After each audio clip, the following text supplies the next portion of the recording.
जा रहा है। अब ये समझना है कि युद्ध होता है तो किसकी सेना कितनी मजबूत है, इसका कंपैरिजन कर लेते हैं।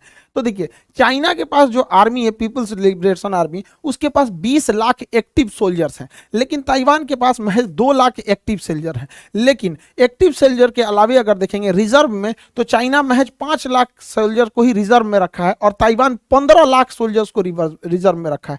तो ऐसा मत सोचिए कि चाइना के पास बहुत बड़ी सेना है।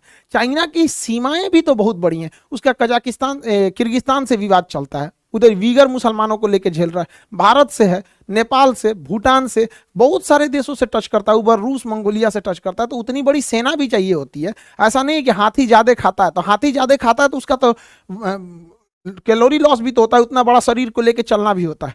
तो यहाँ पे रिजर्व सेना देख लिए।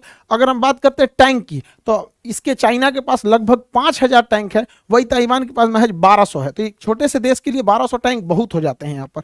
अब आर्टिलरी गन, चाइना के पास 1734 आर्टिलरी गन है, वही ताइवान के पास 1410। आप देखेंगे आर्टिलरी में दोनों में बहुत का अंतर नहीं है। एक इतना बड़ा देश के पास 1700, इसके पास 1400 यहाँ पे आर्टिलरी गन है। इसके अलावा मल्टी बैरल रॉकेट लॉन्चर, एक साथ जो आर्टिलरी अंधाधुंध फायरिंग के लिए ये जो होते हैं, ये चाइना के पास 4120 है और ताइवान के पास महज 257 है। यहां ताइवान पीछे छूट जाता है। हर मामले में आप देखेंगे तो ताइवान से तो आगे ही बैठता है चाइना। बख्तरबंद गाड़ियों के मामले में 35,000 चाइना के पास बख्तरबंद गाड़ियां हैं, वही ताइवान के पास ये संख्या केवल 3471 का है। तो इस मामले में भी ताइवान पीछे रह जाता है।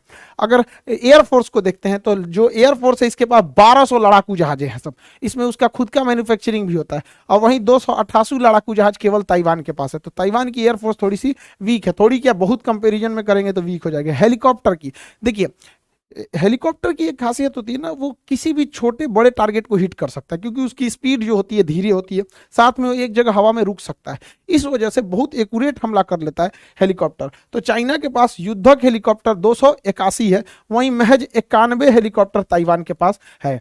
जबकि ट्रांसपोर्ट देखेंगे, युद्ध के समय ट्रांसपोर्टेशन बहुत मायने रखता है कि टाइम पर किसी भी एमुनेशंस को, दवाइयों को, वहां पे गोला बारूद को, एक्स्ट्रा फौजियों को टाइम पे पहुंचाना बहुत जरूरी है। पता चला एक दिन लेट पहुंचाएंगे तो सारा कहानी बदल जाएगा। तो चाइना के पास ट्रांसपोर्ट एयरक्राफ्ट की 286 की फ्लीट है, वहीं ताइवान के पास महज 19 ट्रांसपोर्ट है। लेकिन ताइवान इतना छोटा है, उसे ट्रांसपोर्ट ही कितना करना रहेगा, उतना तो सड़क से ही कर लेगा।